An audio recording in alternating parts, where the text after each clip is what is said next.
রাত পেরোলেই class 12-এ 4th semester sociology তথা সমাজবিজ্ঞান বিষয়ের পরীক্ষার এই দোরগোড়ায় দাঁড়িয়ে তোমাদের জন্য নিয়ে চলে এলাম সোশিওলজি বিষয়ে একটি চূড়ান্ত গুরুত্বপূর্ণ নমুনা প্রশ্নপত্র ও সাথে তার উত্তর। এই নমুনা প্রশ্নপত্রে থাকা প্রতিটা প্রশ্ন পরীক্ষার জন্য ভীষণ গুরুত্বপূর্ণ, পরীক্ষাতে আসার মতো প্রশ্ন। কাজেই তোমরা যারা সোশিওলজি পরীক্ষাতে ভালো রেজাল্ট করতে চাইছো, অবশ্যই এই নমুনা প্রশ্নপত্রে থাকা ছোট বড় প্রতিটা প্রশ্ন খুব ভালো করে পড়ে রাখো। এখান থেকে বেশ কিছু প্রশ্ন তোমাদের পরীক্ষাতে কমন আসতে চলেছে। সো আমরা প্রশ্নপত্রটিকে একদম প্রথম থেকে দেখে নেব। শুরুতেই রয়েছে 1-এর দাগ, বলা হচ্ছে নিম্নলিখিত প্রশ্নগুলির কয়েকটি শব্দে উত্তর দাও। এখানে রয়েছে 2 মার্কের প্রশ্ন, 5টি প্রশ্নের উত্তর তোমাদেরকে লিখতে হবে। প্রতিটি প্রশ্নের মান 2 নম্বর করে, টোটাল 10। সো যে প্রশ্নগুলি রয়েছে প্রশ্নপত্রে আমরা দেখে নেব।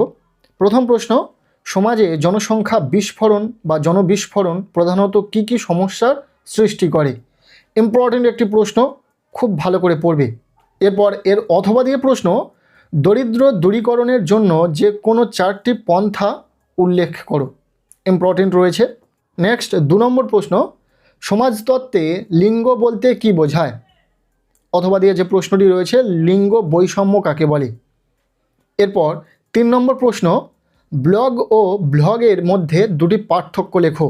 শুনতে একই কিন্তু দুটি সম্পূর্ণভাবে আলাদা। খুব ভালো করে প্রশ্নটি পড়ে রাখবে।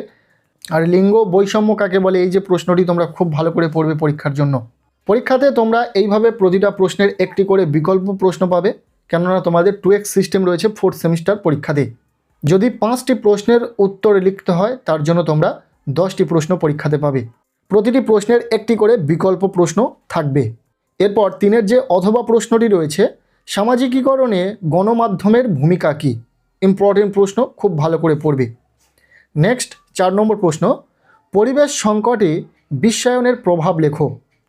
খুবই গুরুত্বপূর্ণ একটি প্রশ্ন, খুব ভালো করে পড়বে পরীক্ষার জন্য, পরীক্ষাতে আসার মতো প্রশ্ন। এর অথবা প্রশ্ন, পরিবেশ সংকটের জন্য নগরায়ন কীরূপ দায়ী? এরপর যে প্রশ্নটি রয়েছে, নারী আন্দোলনের মূল লক্ষ্য কী? এমন একটি গুরুত্বপূর্ণ প্রশ্ন, নারী আন্দোলন পরীক্ষাতে 2 মার্কের জন্য আসতে পারে অথবা 3 মার্কের প্রশ্ন হিসাবে পরীক্ষাতে আসতে পারে। খুব ভালো করে প্রশ্নটিকে দেখে রাখবে। এই 5-এর অথবা প্রশ্ন দিয়ে 2 মার্কের শেষ প্রশ্ন রয়েছে, ভারতবর্ষে প্রধানত কি কি কারণে পরিবেশ আন্দোলন সংঘটিত হচ্ছে? খুবই গুরুত্বপূর্ণ একটি প্রশ্ন, খুব ভালো করে পড়ো তোমরা এই প্রশ্নগুলি 2 মার্কের জন্য। এখান থেকে আশা করব বেশিরভাগ প্রশ্নই তোমাদের পরীক্ষাতে কমন থাকবে। আমরা সোশিওলজিতে কোনো সাজেশন শেয়ার করিনি, পারলে এই রকম প্রশ্ন সেট 2-1টা আনবো এবং সেই প্রশ্ন সেটে যে প্রশ্নগুলি থাকবে পড়ে নিলেই কিন্তু তোমরা পরীক্ষাতে কমন পাবে। যেমন এই প্রশ্নপত্রে থাকা প্রশ্নগুলো পড়লে এখান থেকে নিশ্চিত রূপে বেশ কিছু প্রশ্ন তোমরা পরীক্ষাতে কমন পাবে। তাই সকলকে বলবো, এই প্রশ্নপত্রে থাকা প্রতিটা প্রশ্ন তোমরা খুব ভালো করে পড়ে রাখো। এখান থেকে বেশ কিছু প্রশ্ন তোমরা পরীক্ষাতে কমন পাবে। নেক্সট রয়েছে প্রশ্নপত্রের 2-এর দাগ, বলা হচ্ছে নিম্নলিখিত প্রশ্নগুলির উত্তর দাও, বিকল্প প্রশ্নগুলি লক্ষণীয়। এখানে রয়েছে 3 মার্কের প্রশ্ন, 4টি প্রশ্নের উত্তর লিখতে হবে, টোটাল 12 নম্বর। 3 মার্কের জন্য এই প্রশ্নপত্রে যে প্রশ্নগুলো তোমরা দেখবে প্রতিটা প্রশ্ন খুব ভালো করে পড়বে, যদি এখনও পর্যন্ত তোমাদের এই প্রশ্নগুলো রেডি না থাকে। 3 নম্বরের জন্য এই প্রশ্নপত্রের যে প্রশ্নগুলি রয়েছে দেখে নাও। প্রথম প্রশ্ন, সর্বশিক্ষা অভিযান সম্পর্কে লেখো। ইম্পর্টেন্ট প্রশ্ন। এর অথবা প্রশ্ন, পরিব্রাজনের কারণসমূহ সম্পর্কে লেখো। এটিও গুরুত্বপূর্ণ একটি প্রশ্ন। এরপর বিদাগের প্রশ্ন, ভারতবর্ষে দুর্নীতি প্রতিরোধে গঠিত কেন্দ্রীয় ভিজিল্যান্স কমিশন সম্পর্কে লেখো। খুব ভালো করে পড়বে। এরপর বিদাগের যে অথবা প্রশ্নটি রয়েছে, দুর্নীতির বৈশিষ্ট্যসমূহ উল্লেখ করো। এই টাইপের একটি প্রশ্ন কিন্তু তোমাদের পরীক্ষাতে অবশ্যই থাকবে। নেক্সট তোমাদের প্রশ্নপত্রে সি দাগের প্রশ্ন, লিঙ্গ এবং যৌনতার মধ্যে পার্থক্য নিরূপণ করো। এর অথবা প্রশ্ন, ভারতবর্ষের লিঙ্গ সহিংসতা ও তার প্রভাব নিয়ে লেখো। হুবহু এই রকম প্রশ্ন তোমাদের পরীক্ষাতে ঠিক এই দাগে তোমরা পাবে। খুব ভালো করে প্রশ্ন পড়ে রাখো, আসবে কমন পরীক্ষাতে। এরপর ডি দাগে যে প্রশ্নটি রয়েছে, ডিজিটাল মিডিয়া বা সমাজ মাধ্যম কি? সামাজিক আন্দোলন সংগঠনে সমাজ মাধ্যমের ভূমিকা লেখো। এর অথবা প্রশ্ন, সামাজিক জীবনে রিলসের কুপ্রভাব সম্পর্কে লেখো। এখানে সরাসরি কোনো একটি প্ল্যাটফর্মের নাম উল্লেখ থাকতে পারে, ইনস্টাগ্রাম রিলস অথবা ফেসবুক রিলস। দেখে রাখবে রিলসের কুপ্রভাব পরীক্ষাতে আসতে পারে। এরপর ই দাগের প্রশ্ন, ভারতবর্ষে পরিবেশ দূষণ মোকাবিলায় সরকারি ও বেসরকারি পদক্ষেপ নিয়ে লেখো।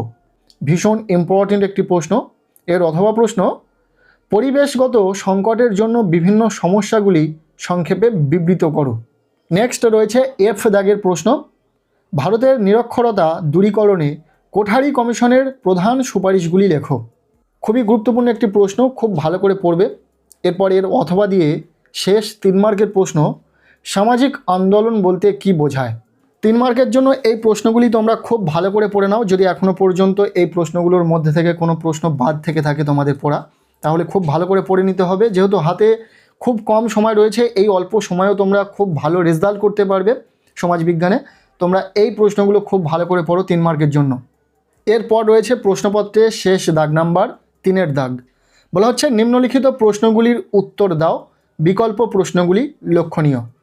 এখানে রয়েছে 6 নম্বরের প্রশ্ন, 3টি প্রশ্নের উত্তর লিখতে হবে। টোটাল 18টা নম্বর রয়েছে।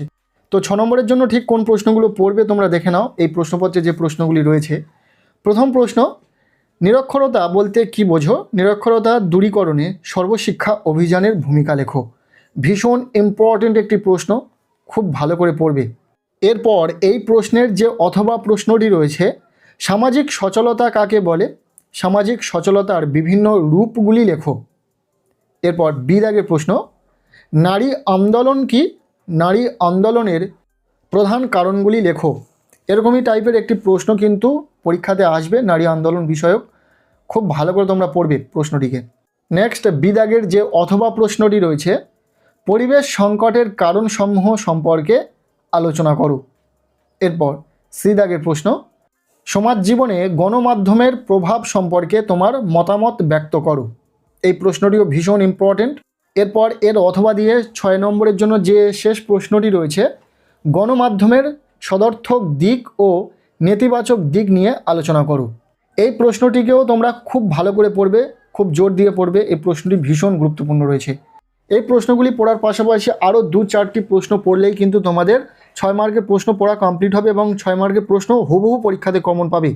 আমরা যতটা সম্ভব তাড়াতাড়ি আরও একটি নমুনা প্রশ্নপত্রের সেট নিয়ে আসার চেষ্টা করছি। এই ছিল সোশিওলজি বিষয়ের একটি চূড়ান্ত গুরুত্বপূর্ণ নমুনা প্রশ্নপত্র। এই প্রশ্নপত্রে থাকা প্রতিটা প্রশ্ন পরীক্ষার জন্য ভীষণ গুরুত্বপূর্ণ, পরীক্ষাতে আসার মতো প্রশ্ন। কাজেই এই প্রশ্নপত্রে থাকা ছোট বড় প্রতিটা প্রশ্ন তোমরা খুব ভালো করে পড়ে রাখো। এখান থেকে বেশ কিছু প্রশ্ন তোমাদের পরীক্ষাতে কমন আসতে চলেছে। ব্যাস, আজকের এই ভিডিওটি এখানেই শেষ করছি। কেমন লাগলো ভিডিওটি অবশ্যই কমেন্ট সেকশানে জানিও। ভিডিওটি ভালো লেগে থাকলে লাইক করে দাও। আমাদের এই চ্যানেলে নতুন হলে চ্যানেলটিকে সাবস্ক্রাইব করে রাখো, আর পারলে ভিডিওটি বন্ধুদের সাথে প্রচুর শেয়ার করে দাও। প্রত্যেকের সোশিওলজি পরীক্ষা খুব ভালো হোক, সবার জন্য শুভ কামনা রইল।